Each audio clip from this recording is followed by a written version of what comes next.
ابا جان شیطان کی عبادت مت کیجیے، شیطان کا کہنا نہ مانیے.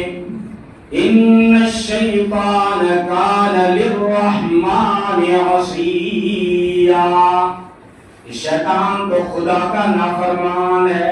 اب یوں میں آپ کو واقعہ بھی سنا سکتا تھا حضرت ابراہیم کا، لیکن میں نے ارادہ کیا کہ میں آج آپ کو قرآن سناؤں. آپ بھی قرآن پڑھا کریں اور ترجمے کے ساتھ اس کو پڑھا کریں. کیا کہہ رہا ہے؟ یا ابتی، کیا کہہ رہے ہیں حضرت ابراہیم علیہ السلام؟ یا ابتی انی اخاف ان یمسک عذاب من الرحمن. ابا جان مجھے ڈر ہے، مجھے اندیشہ ہے، مجھے تشویش ہے کہ کہیں آپ پر خدا کا عذاب نہ آ جائے. آپ چونکہ شیطان کے راستے پر چل رہے ہیں تو مجھے ڈر ہے کہیں آپ پر خدا کا عذاب نہ آ جائے. اور فَتَكُونَ لِلشَّيْطَانِ وَلِيًّا، پھر آپ بھی جو ہے شیطان کے ساتھی بن جائیں، شیطان کے دوست بن جائیں. اب یہ جب سمجھایا تو باپ نے کیا کہا ہے؟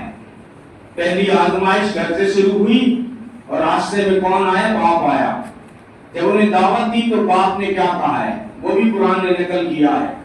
قَالَ رَاغِبٌ أَنْتَ عَنْ آلِهَتِي یا ابراہیم، او ابراہیم کیا تم میرے معبودوں سے بیزار ہو گیا؟ کیا تم میرے معبودوں کو چھوڑے ہوئے ہیں؟ میرا بیٹا ہو کر میں خود ہاتھوں سے بناتا ہوں، مارکیٹ میں بیچتا ہوں، جن کو لوگ پوچھتے ہیں میں پوچھتا ہوں.